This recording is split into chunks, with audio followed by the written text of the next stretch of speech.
पश्चिम बंगाल में काउंटिंग से पहले ईवीएम पर बवाल हो गया है। टीएमसी का आरोप है कि कोलकाता में स्ट्रांग रूम की सील तोड़ी गई और ईवीएम के साथ छेड़छाड़ की कोशिश की गई, जिसको लेकर टीएमसी ने एक वीडियो भी जारी किया है। और इसके बाद टीएमसी नेता काउंटिंग सेंटर के बाहर धरने पर बैठ गए हैं और जानकारी मिलने पर ममता बनर्जी भी भवानीपुर के काउंटिंग सेंटर पहुंची और करीब 4 घंटे तक वहां पर मौजूद रही है। और इस दौरान टीएमसी और बीजेपी के कार्यकर्ताओं में जमकर बहसबाजी हुई है और टीएमसी के आरोपों पर चुनाव आयोग ने जवाब दिया और कहा है कि कहीं स्ट्रांग रूम का ताला नहीं तोड़ा गया, ये बस अफवाह फैलाई जा रही है। जो होता है अरे भाई हम लोग झमेला क्यों जाएंगे, क्यों ऐसा बात कर रहे हैं?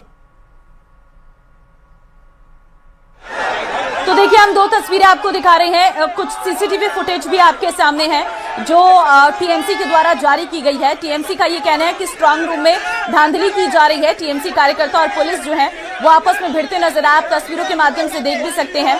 स्ट्रांग रूम में धांधली का आरोप जो है वो टीएमसी के कार्यकर्ता लगाते नजर आ रहे। ममता बनर्जी खुद जो है स्ट्रांग रूम के अंदर मौजूद रही हैं, स्ट्रांग रूम के बाहर पर भवानीपुर के, और उनका ये कहना है कि यहाँ पर बीजेपी के जो कार्यकर्ता हैं वो स्ट्रांग रूम में धांधली कर रहे हैं।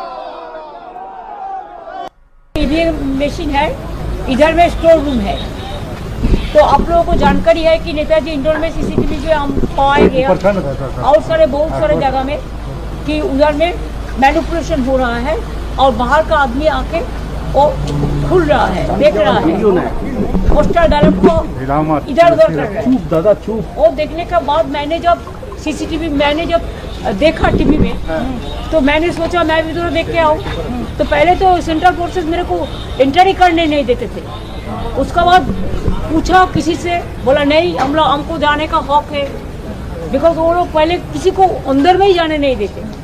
लेकिन as per our election rules, the candidate and election agent of any party is allowed up to the sealed room, not inside the sealed room but outside at the door of sealed room.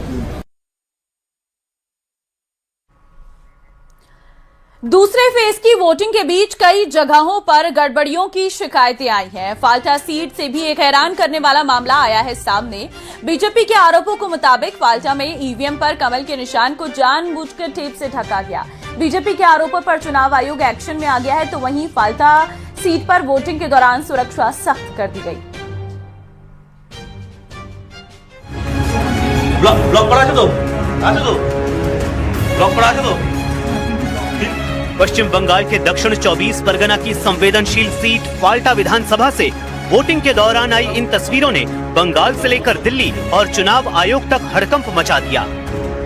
BJP का आरोप है कि फाल्टा के booth number 177 समेत कुछ जगहों पर EVM machine में बीजेपी के चुनाव चिन्ह के आगे टेप लगा दी गई ताकि मतदाता कमल का बटन न दबा सकें।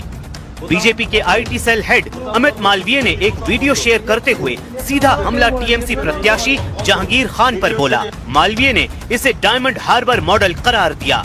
उन्होंने आरोप लगाया कि ममता बनर्जी जिस जहांगीर खान का बचाव कर रही हैं, वो बूथों पर गुंडागर्दी करवा रहे हैं। बीजेपी का दावा है कि अभिषेक बनर्जी के उसी पुराने फॉर्मूले का हिस्सा है जिसके दम पर चुनाव जीतने की साजिश रची जाती है। अमित मालवीय ने जहां भी ईवीएम के साथ छेड़छाड़ हुई, उन बूथों पर चुनाव आयोग से दोबारा मतदान की मांग की। वहीं बीजेपी के सुवेंदु अधिकारी ने इस मामले की पूरी रिपोर्ट सीधे गृह मंत्री अमित शाह को दी। सुवेंदु के मुताबिक ये मतदाताओं को डराने और उनके अधिकार छीनने की कोशिश है, जिसे बीजेपी बर्दाश्त नहीं करेगी। ये इलेक्शन कमीशन भी संज्ञान में लिया है। इस तरीके से काम करेगा तो जो करना चाहिए होगा। मैं कैंडिडेट के साथ बात करके बात करूंगा। चूंकि वोटिंग के दौरान ईवीएम पर टेप चिपकाने वाला वीडियो वायरल हुआ, इसलिए चुनाव आयोग भी एक्शन में आ गया। इलेक्शन कमीशन ने फाल्टा के बूथ नंबर 177 पर टेप लगाने की घटना पर विस्तृत रिपोर्ट तलब की है। आयोग ने साफ कर दिया है कि अगर जांच में गड़बड़ी की पुष्टि होती है तो बूथों पर दोबारा वोटिंग कराई जाएगी। हालांकि दावे के मुताबिक टेप हटाकर मतदान प्रक्रिया दोबारा शुरू कर दी गई। ईवीएम पर टेप चिपकाने के आरोपों के बीच फाल्टा विधानसभा सीट पर सुरक्षा बढ़ा दी गई। वोटिंग के दौरान बूथों पर अर्धसैनिक बलों की पेट्रोलिंग बढ़ी दिखाई दी। सीएपीएफ यानी सेंट्रल आर्म्ड पुलिस फोर्सेस के जवान लगातार अनाउंसमेंट करते नजर आए कि डरने की कोई जरूरत नहीं। चुनाव आयोग ने गंभीरता उसमें दिखाई है। उसके बाद फाल्टा इलाके में जो पोलिंग बूथ है वहां पर सीएपीएफ यानी अर्धसैनिक बलों के जवानों की मौजूदगी बढ़ा दी गई है। और आप यहां पर तस्वीरों में देख सकते हैं कि इस तरीके से जो सीआरपीएफ या आईटीबीपी या बीएसएफ या एसएसबी के जवान ये दौरा कर रहे हैं लगातार। ये बड़ा प्लान बनाया गया है, बड़ा डिप्लॉयमेंट प्लान बनाया गया है। देखिए ये तस्वीरें हैं जो अतिरिक्त सतर्कता, जो हिंसा की घटना और पोलिंग मशीन में ईवीएम में जो टेपिंग की घटना के सामने आने के बाद जो बढ़ाई गई है। अब आपको बताते हैं कि पश्चिम बंगाल की फाल्टा सीट इतनी हॉट क्यों है। दरअसल फाल्टा डायमंड हार्बर लोकसभा क्षेत्र का हिस्सा है जो ममता बनर्जी के भतीजे अभिषेक बनर्जी का गढ़ माना जाता है। यहाँ से टीएमसी ने रसूखदार उम्मीदवार जहांगीर खान को मैदान में उतारा है। वहीं बीजेपी इस बार अभिषेक बनर्जी के इस किले में सेंध लगाने के लिए एड़ी चोटी का जोर लगाती दिखी।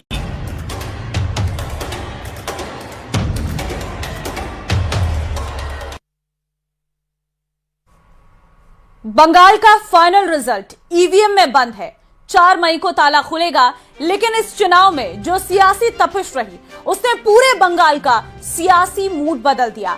बीजेपी सरकार बनने का दावा कर रही है तो टीएमसी कह रही है कि बीजेपी 50 का आंकड़ा पार नहीं कर पाएगी।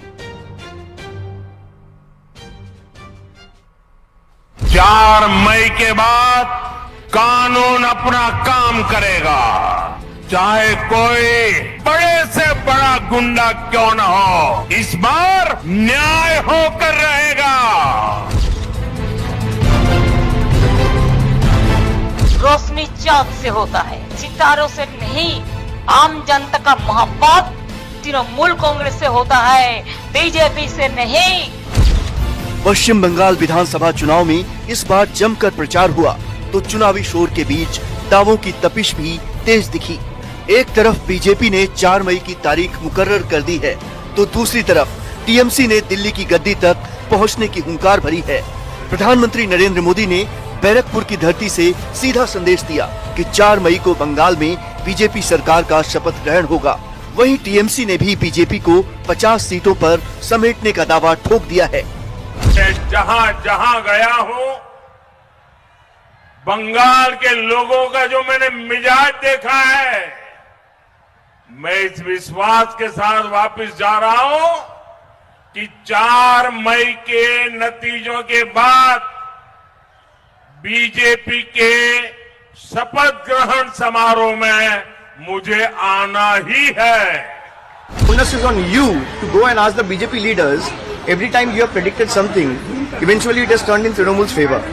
Amit Shah said we'll get 200 seats in 21. Trinamool plus 200 seats. They said we'll get 30 seats in Bengal in Lok Sabha. Trinamool got 29 seats. This time they are saying 177. So by their track record, they will only go down below 50. इस बीच ममता बनर्जी ने भी जीत की हुंकार भरी। उन्होंने दावा किया कि वो बंगाल फतेह के बाद दिल्ली की बागडोर संभालेंगी। हम 26 में बीजेपी गवर्नमेंट को इंडिया से हटाएंगे। बांग्ला को टारगेट किया है, हम दिल्ली को टारगेट करेंगे। बंगाल के चुनावी रण में गृह मंत्री अमित शाह से लेकर सीएम योगी आदित्यनाथ तक घुसपैठियों और सिंडिकेट राज के खात्मे की डेडलाइन तय करते नजर आए।